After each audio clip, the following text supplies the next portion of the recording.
Nawala ng supply ng tubig ang ilang taga Dasmariñas, Cavite dahil sa nasirang generator. Narito ang mabilis na sulyap sa iba pang mga balita.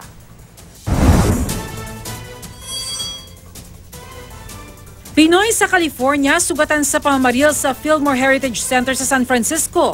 Nasa intensive care unit ng ospital ang biktimang si Andy Teodoro. Bukod sa kanya, 4 pa ang nasugatan, 1 naman ang namatay.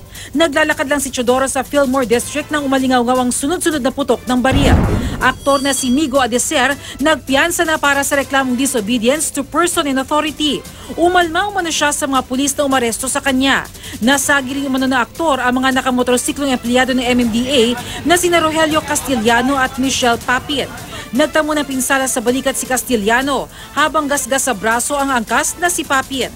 Depensa naman ng abogado ni Adecer, hindi raw alam ng kanyang kliyente na may nasagi siya. Kaya marahil ganun na lang ang inasal nito nang arestuhin na siya ng mga pulis.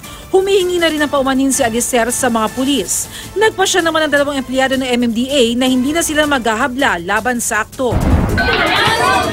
Barangay Paliparan 3 sa Dasmariñas, Cavite, nawala ng tubig matapos masira ang isang generator ng Dasmariñas Water District. Ayon sa Water District, nagalit ang mga residente dahil hindi sila naabisuang mawawalan ng tubig. Pero hindi naman daw nila inaasahan ang pagkasira ng generator kaya wala silang naibigay na abiso. Ang nasabing generator ang nagbibigay ng power sa mga bomba ng mga deep well. Hirap din sa supply ng tubig sa South UP, Maguindanao dahil sa tumitinding init. Natutuyo na rin ang mga source ng tubig sa ilang lugar. Sa isang bukal na lang sila kumukuha ng tubig.